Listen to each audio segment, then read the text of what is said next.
ओम शांति। आज 16/7/25 साकार महावाक्य। मधुर संतान माने जी समस्तंकर सद्गति दाता जीवन मुक्ति दाता अटंती सी तुम मानकर पिता एवं तुमे माने तांकर संतान। तेणु तुम भितरे केते निशा रहिबा उचित। प्रश्न, क्यों संतान मानक बुद्धि रे बाबांकर स्मृति निरंतर स्थायी हुई रही परिबो नाही? उत्तर, जहाँक भितरे संपूर्ण निश्चय नाही सेमानक बुद्धि रे बाबांकर स्मृति स्थायी भावरे रही परिबो नाही। आमको किए राजयोग शिखाउछन्ति एकथा जानी नाहंती, तेणु जोग काहाकू करिवे? जेउमाने यथार्थ रूपरे बाबांकु जानी मने पकाउछन्ति सेइमानकर ही विकर्म विनाश हेउछि। वर्तमान बाबा निजे आसी निजर एवं निज घरर यथार्थ परिचय देउछन्ति। ओम शांति। ओम शांति। ओम शांतिर अर्थ सर्वदा पिलामानकर मने रहिथिबो। आमे आत्मा, आमर घर निर्वाण धाम अथवा ब्रह्मलोक। बाकी भक्ति मार्गरे मनुष्य माने जहा किछि भी पुरुषार्थ करुछन्ति जानी नाहंती जे सेमाने कुआडे जिबे। सुख एवं दुख केउथिरे अछि किछि हेले जणा नाही। यज्ञ तप दान पुण्य तीर्थ आदि करी सीढ़ी तळकू ओलाई आसिछन्ति। एबे तुममानकु ज्ञान मिलुछि, तेणु भक्ति करिबा बंद होई जाउछि। घंटा झांझ मृदंग आदि सबुर वातावरण मध्य बंद। नुआ एवं पुराणा दुनिया भितरे फरक रहिछि ना? नुआ दुनिया को पवित्र दुनिया कुहाजिबो। तुममानक बुद्धि रे वर्तमान अछि सुखधाम को स्वर्ग, दुखधाम को नरक कुहा जाउछि। मनुष्य शांति चाहुचन्ति किंतु सेठाको केही हेले जाई परिबे नाही।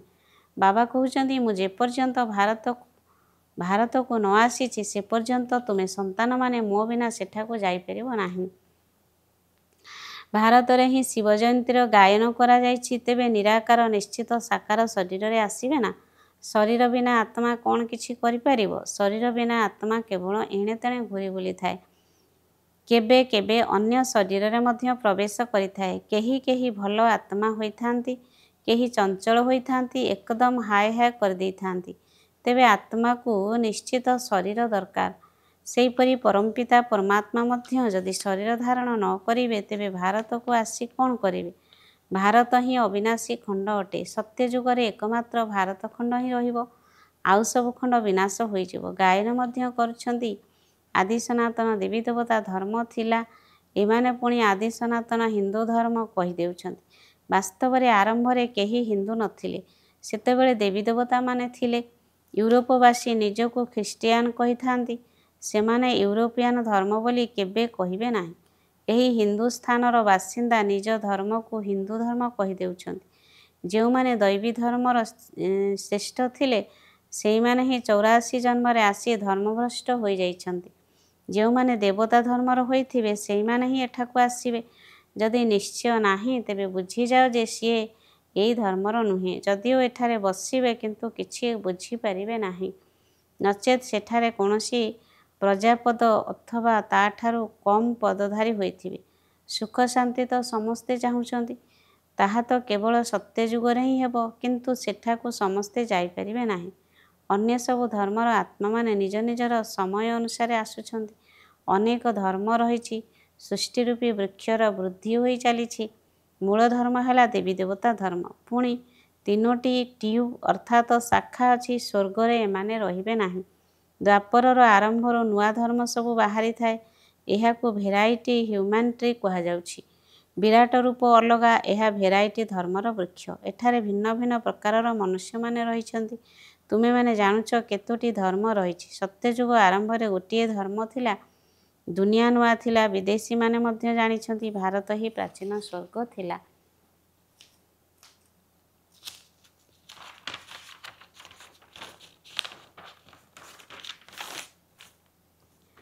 भारत बहुत साहुकार थिला, सेतिपई भारत को बहुत सम्मान मिलुछि।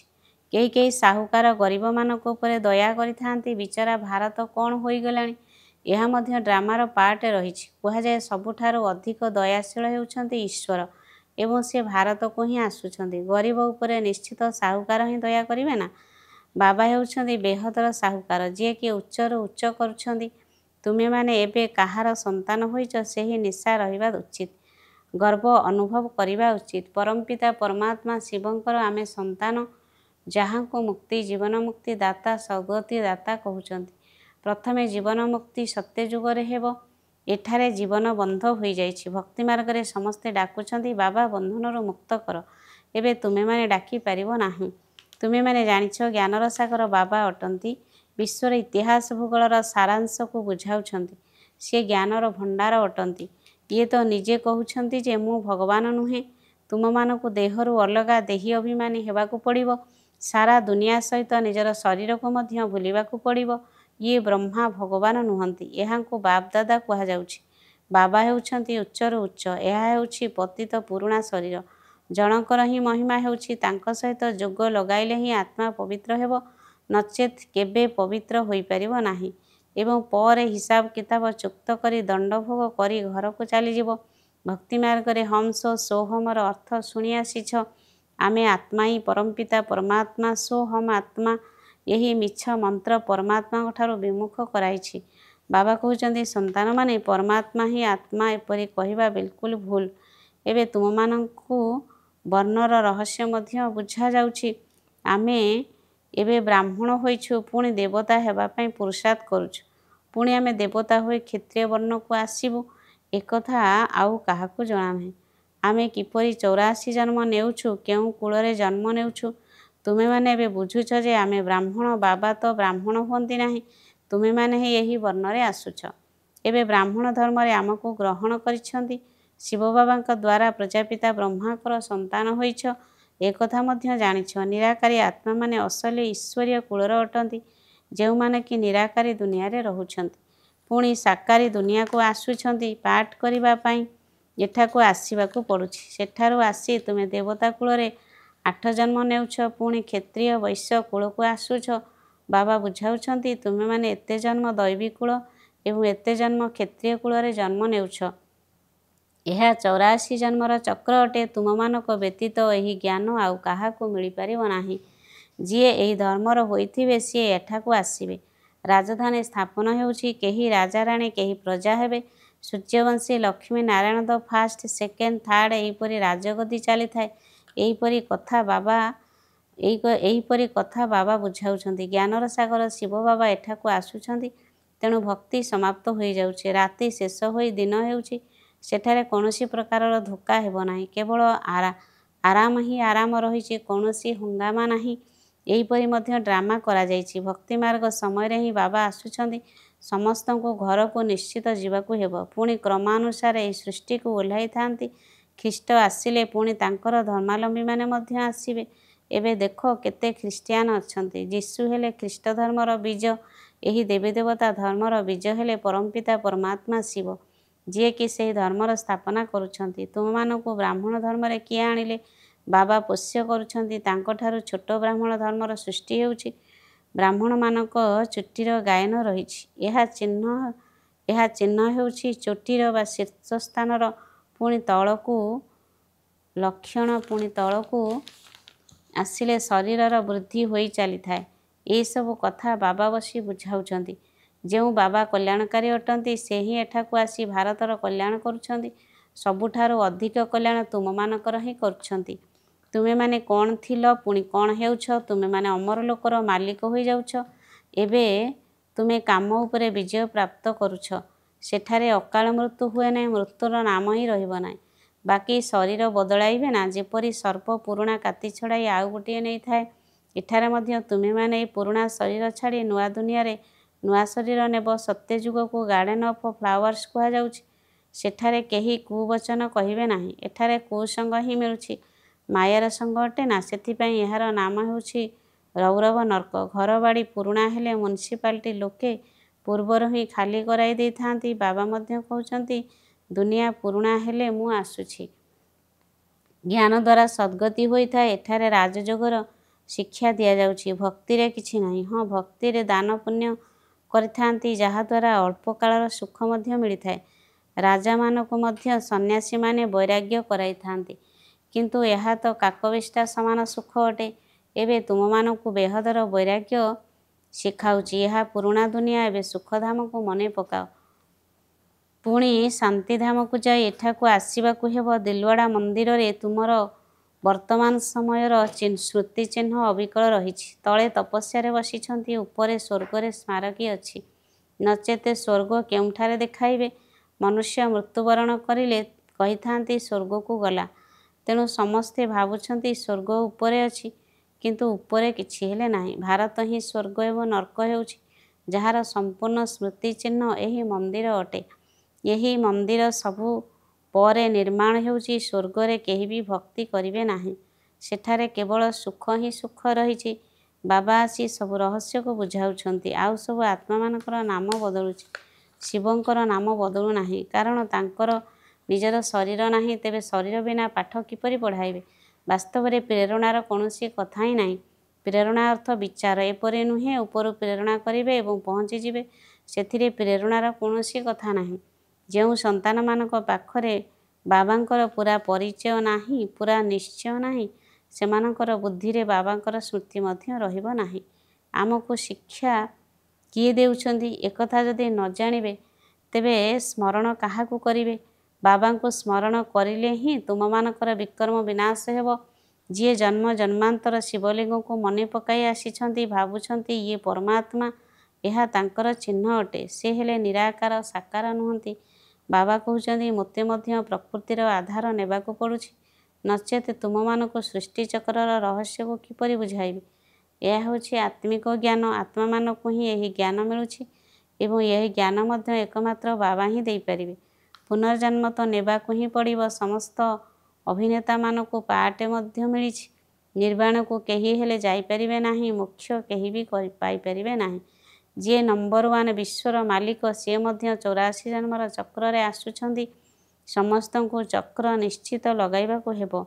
ମନୁଷ୍ୟମାନେ ଭାବୁଛନ୍ତି ମୋକ୍ଷ ନିଶ୍ଚିତ ମିଳିଥାଏ, ତେବେ ମତାନ୍ତର ରହିଛି। ଏବେ ସଂଖ୍ୟା ବୃଦ୍ଧି ହୋଇ ଚାଲିଛି। ମଝିରେ ଘରକୁ କେହି ଯାଉନାହାନ୍ତି। କେବଳ ବାବା ହିଁ 84 ଜନ୍ମର କାହାଣୀ କହୁଛନ୍ତି।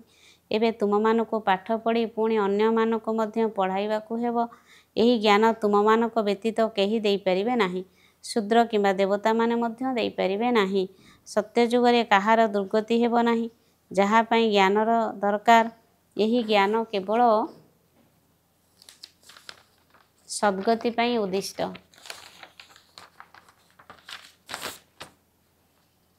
ସଦ୍ଗତି ଦାତା ଲିବରେଟର ଗାଇଡ୍ ଜଣେ ହିଁ ଅଟନ୍ତି। ଯୋଗର ଯାତ୍ରା ବିନା କେହି ପବିତ୍ର ହୋଇପାରିବେ ନାହିଁ। ଦଣ୍ଡ ନିଶ୍ଚିତ ଭୋଗ କରିବାକୁ ପଡ଼ିବ, ପୁଣି ପଦ ମଧ୍ୟ ଭ୍ରଷ୍ଟ ହୋଇଯିବ। ସମସ୍ତଙ୍କର ହିସାବ କିତାବ ଚୁକ୍ତ ନିଶ୍ଚିତ ହେବ। ତୁମମାନଙ୍କୁ ତୁମରି କଥା ହିଁ ବୁଝାଉଛନ୍ତି। ଅନ୍ୟ ଧର୍ମକୁ ଯିବାର କୌଣସି ଆବଶ୍ୟକତା ହିଁ ନାହିଁ। ଭାରତବାସୀମାନଙ୍କୁ ହିଁ ଏହି ଜ୍ଞାନ ମିଳୁଛି। ବାବା ଭାରତକୁ ଆସି 3ଟି ଧର୍ମର ସ୍ଥାପନା କରୁଛନ୍ତି। ଏବେ ତୁମମାନଙ୍କୁ ଶୂଦ୍ର ଧର୍ମରୁ ପରିବର୍ତ୍ତନ କରି ଉଚ୍ଚ କୂଳକୁ ନେଇ ଯାଉଛନ୍ତି। ତାହା ହେଉଛି ନୀଚ ପତିତ କୂଳ। ଏବେ ସମସ୍ତଙ୍କୁ ପବିତ୍ର କରିବା ପାଇଁ ତୁମେ ବ୍ରାହ୍ମଣମାନେ ନିମିତ୍ତ ହେଉଛ।